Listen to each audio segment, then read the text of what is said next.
Hello guys, welcome to my YouTube channel DK education hub. आज है 16 जून 2023। तो आज हम 16 जून के महत्वपूर्ण करंट अफेयर क्वेश्चंस पढ़ने वाले हैं जो आपकी किसी भी परीक्षा के लिए बेहद महत्वपूर्ण साबित होंगे। चाहे आप इंडिया के किसी भी कॉम्पिटिटिव एग्ज़ाम की तैयारी कर रहे हों या फिर यूपी वीडियो की, एसएससी की, रेलवे की, यूपी पुलिस की या फिर यूपी ट्रिपल एससी पीईटी की तैयारी कर रहे हों, यहाँ से क्वेश्चन हर एक परीक्षा में पूछे जाएंगे। तो चलिए बढ़ते हैं हम अपने पहले क्वेश्चन की तरफ। हमारा पहला क्वेश्चन है, हाल ही में वर्ल्ड ब्लड डोनर डे कब मनाया गया है? तो अभी हाल ही में ब्लड डोनर डे मनाया गया है जो कि 14 जून को मनाया गया है। और ये 14 जून को क्यों मनाया जाता है? क्योंकि 14 जून को कार्ल लैंडस्टीनर, जिन्होंने ब्लड ग्रुप्स की खोज की थी, उनका बर्थडे मनाया जाता है। इसकी स्थापना 2005 से हुई थी और अभी 2023 में इसका होस्ट कौन है? इसका होस्ट है अल्जीरिया। तो हमारा करेक्ट आंसर हो जाएगा ऑप्शन नंबर सी, 14 जून। अभी हाल ही में जो ब्लड डोनर डे मनाया गया है उसकी थीम क्या रखी गई है? ये बहुत ही इम्पॉर्टेंट थीम होती है और इसको आप ज़रूर याद रखना। थीम रखी गई है give blood, give plasma, share life, share often. तो चलिए बढ़ते हैं आगे। ये कुछ क्वेश्चन है आपके लिए। तो पहला क्वेश्चन है, ब्लड क्या है? Blood is a connective tissue. Blood is a connective tissue जो पूरी बॉडी को कनेक्ट करता है। दूसरा है पीएच वैल्यू। हमारे ब्लड की पीएच वैल्यू कितनी होती है? पीएच वैल्यू होती है 7.4। ये स्लाइटली एल्कलाई होता है। जो 7 से कम पीएच वैल्यू होती है वो एसिडिक नेचर के होते हैं, जिनकी 7 होती है वो न्यूट्रल नेचर के होते हैं और जिनकी 7 से ज़्यादा होती है वो एल्कलाई नेचर के होते हैं। सर्वदाता, सर्वदाता ब्लड ग्रुप कौन सा होता है? ये होता है ओ नेगेटिव। सर्वग्राही, सर्वग्राही होता है AB पॉजिटिव जो कि सबसे ले सकता है। ब्लड ग्रुप की खोज किसने की थी? ये की थी कार्ल लैंडस्टीनर ने। कार्ल लैंडस्टीनर ने। RH फैक्टर की खोज की थी वीनर ने, जो कि रीसस नामक बंदर के अंदर उन्हें RH फैक्टर मिला था। तो चलिए बढ़ते हैं हम आगे। हमारा अगला प्रश्न है, हाल ही में अमेरिका के लेबर डिपार्टमेंट ने 2023 का इकबाल मसीही पुरस्कार किसे प्रदान किया है?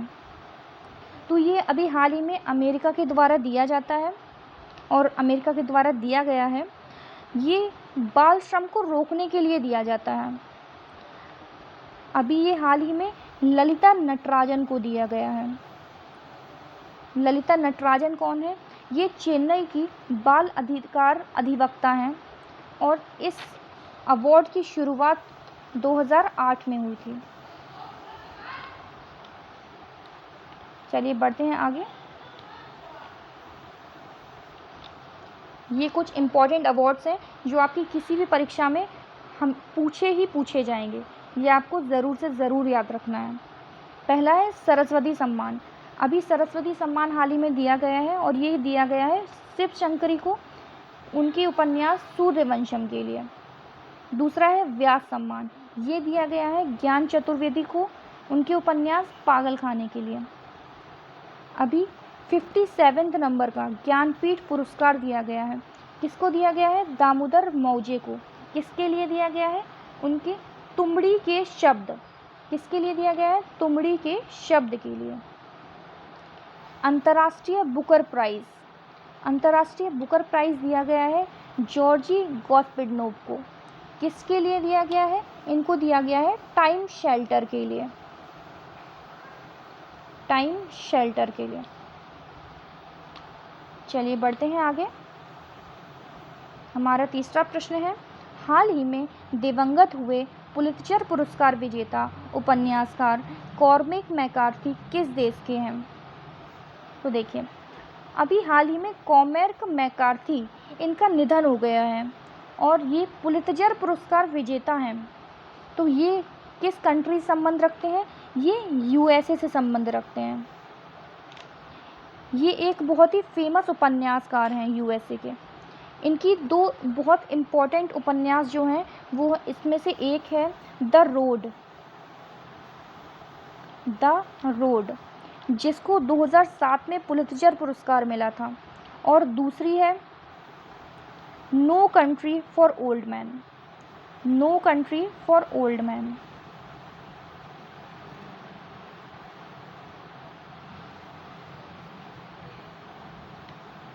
इसके ऊपर एक मूवी बनाई गई थी जिसको ऑस्कर अवार्ड भी मिला था।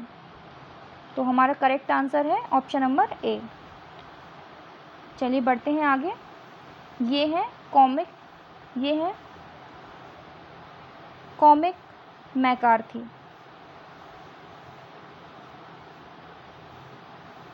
हाल ही में फिजिक्स में महिलाओं के सशक्तिकरण के लिए विज्ञान विदुषी 2023 प्रोग्राम किसने प्रारंभ किया है? ये प्रोग्राम प्रारंभ किया गया है Bhabha centre for science education के द्वारा। क्यों किया गया है? क्योंकि इसके द्वारा महिलाओं का सशक्तिकरण, फिजिक्स में महिलाओं के सशक्तिकरण को बढ़ावा देने के लिए और फिजिक्स में पीएचडी में लिंग संतुलन को स्थापित करने के लिए ये पुरस्कार दिया गया है। तो इसका करेक्ट आंसर हो जाएगा ऑप्शन नंबर डी। चलिए बढ़ते हैं आगे। ये बहुत ही इम्पोर्टेंट क्वेश्चंस है। सियाचिन में हाल ही में तैनात पहली महिला किसको तैनात किया गया है? सियाचिन में तैनात किया गया है कैप्टन शिवा चौहान को। वीरता पुरस्कार पाने वाली पहली एयरफोर्स की महिला कौन है? दीपिका मिश्रा। लोकसभा की प्रथम महिला स्पीकर कौन बनी थी? मीरा कुमार। ये आप सब जानते ही होंगे। चलिए बढ़ते हैं आगे। हमारा अगला प्रश्न है SVL प्रोजेक्ट का चौथा जहाज कौन सा है जिसे हाल ही में चेन्नई से लॉन्च किया गया है? तो SVL क्या है? SVL है सर्वे वेसल्स लार्ज प्रोजेक्ट के तहत 4 जहाज बनाए गए हैं जो इंडियन नेवी के द्वारा बनवाए गए हैं और ये L&T कंपनी के द्वारा बनाए गए हैं। इसमें से पहला जो जहाज है वो है संध्याक, दूसरा है निर्देशक, तीसरा है इक्षक और चौथा है संशोधक। तो अभी हाल ही में चौथा जहाज जो कि संशोधक है उसे कट्टुपल्ली चेन्नई से लॉन्च किया गया है। और इनको क्यों बनवाया गया है? पानी के अंदर सर्वेक्षण करने के लिए इनको बनवाया गया है। तो चलिए बढ़ते हैं आगे। ये आप देख सकते हैं, ये है चौथा जहाज संशोधक। हमारा अगला प्रश्न है हाल ही में फसाई का ईट राइट स्टेशन सर्टिफिकेट प्राप्त करने वाला नॉर्थ ईस्ट का पहला स्टेशन कौन सा बना है? सबसे पहले बात करते हैं फसाई की। हम कोई भी फूड लेते हैं उस पर फसाई का मोहर लगा होता है। वो क्या होता है? फसाई का फुल फॉर्म होता है food safety and standard authority of India. इसकी स्थापना 2008 में हुई थी, लेकिन एक्ट कौन सा था? एक्ट था 2006 का। इसने अभी हाल ही में ईट राइट स्टेशन सर्टिफिकेट दिया है और ये दिया गया है गुवाहाटी रेलवे स्टेशन को। किसके लिए दिया गया है? पौष्टिक खाना और क्वालिटी फूड के लिए दिया गया है। ये नॉर्थ ईस्ट के पहला स्टेशन है गुवाहाटी जिसको ये सर्टिफिकेट मिला है।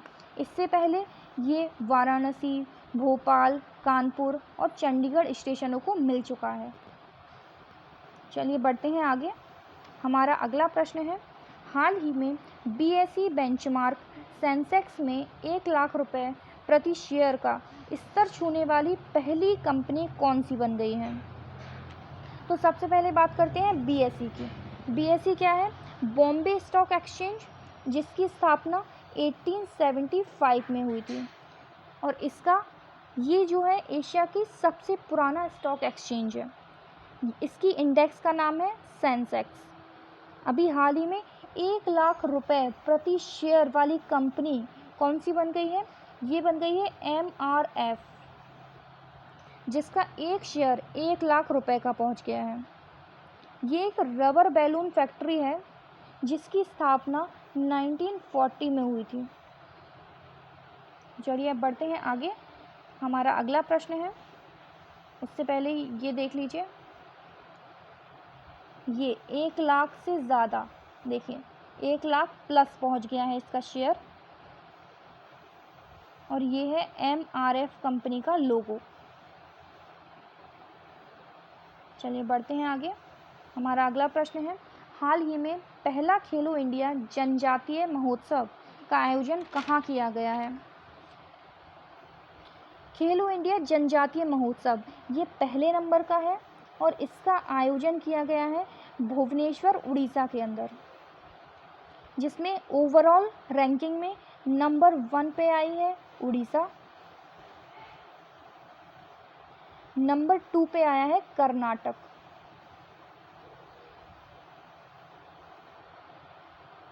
इसमें टोटल 5000 एथलीट्स ने भाग लिया था और इसमें 6 गेम्स को शामिल किया गया था। जो 6 गेम्स हैं वो हैं kho kho, football, rugby, kabaddi, hockey और वॉलीबॉल। चलिए बढ़ते हैं आगे। देखिए ये है नवीन पटनायक जी, उड़ीसा के CM।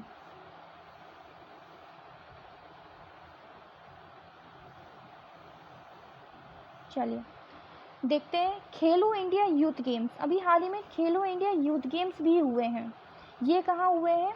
ये हुए हैं मध्य प्रदेश के अंदर। ये 5वां संस्करण था जो मध्य प्रदेश के अंदर हुआ है। इसमें पहले नंबर पे आया था महाराष्ट्र, दूसरे नंबर पे आया था हरियाणा और तीसरे नंबर पे आया था मध्य प्रदेश। अभी हाल ही में खेलो इंडिया यूनिवर्सिटी गेम्स भी हुए हैं। ये उनका तीसरा संस्करण होना है और ये कहाँ हो रहा है? ये उत्तर प्रदेश के अंदर हो रहा है। 36वें राष्ट्रीय खेल कहाँ हुए हैं? ये गुजरात के अंदर हुए हैं। और 37वें राष्ट्रीय खेल कहाँ होंगे? ये होंगे गोवा के अंदर। चलिए बढ़ते हैं आगे। हमारा अगला प्रश्न है, हाल ही में अमेरिकी सीनेट ने किस देश को विकासशील राष्ट्र का दर्जा देने की मंजूरी दी है? तो अभी अमेरिका की सीनेट, जैसे इंडिया की संसद होती है वैसे ही अमेरिका की सीनेट होती है, उसने चाइना को विकासशील राष्ट्र का दर्जा देने की मंजूरी दे दी है। चलिए बढ़ते हैं आगे। हमारा आखिरी प्रश्न है, हाल ही में इलेक्ट्रिक व्हीकल उद्योग के लिए इवॉल्व मिशन किसने शुरू किया है? ये इवॉल्व मिशन शुरू किया गया है इलेक्ट्रिक व्हीकल्स के लिए। इसकी शुरुआत की है सिडबी ने। सिडबी जिसका हेडक्वार्टर लखनऊ के अंदर है और इसका फुल फॉर्म है small industrial development bank of India. इसका उद्देश्य क्या है? इसका उद्देश्य है MSME जो इलेक्ट्रिक व्हीकल्स बनाने वाले हैं उनको लोन देना, उनको कर्ज देना इसका उद्देश्य है। इसका टारगेट क्या है? इसका टारगेट है भारत 30@30, मतलब 2030 तक इंडिया में कम से कम 30% व्हीकल्स इलेक्ट्रिक होनी चाहिए। चलिए बढ़ते हैं आगे। ये आप देख सकते हैं, SIDBI launches mission evolve in association with NITI Aayog. किसकी सहायता से बना कर रही है ये? नीति आयोग, वर्ल्ड बैंक की ये सहायता से कर रहे हैं। Other for loans to EV MSMEs, ये सिडबी है। चलिए बढ़ते हैं आगे। मैंने कल आपसे प्रश्न पूछा था, हाल ही में भारतीय विशिष्ट पहचान प्राधिकरण का CEO किसे नियुक्त किया गया है? तो ये नियुक्त किया गया है अमित अग्रवाल जी को, जो कि IAS ऑफिसर हैं। चलिए बढ़ते हैं अब हमारे आज के प्रश्न की तरफ। हमारा आज का प्रश्न है, हाल ही में भारतीय सेना ने किस देश के साथ संयुक्त सैन्य अभ्यास एक्वेरिन प्रारंभ किया है? इसका उत्तर आपको कमेंट बॉक्स में लिखना है। और जितनी भी इसके बारे में आपको जानकारी हो सब उसके साथ जोड़कर कमेंट बॉक्स में लिखनी है। तो चलिए बढ़ते हैं आगे। Thanks for watching. अगर आपको वीडियो अच्छी लगी हो तो वीडियो को लाइक करें और चैनल को सब्सक्राइब करना बिल्कुल ना भूलें।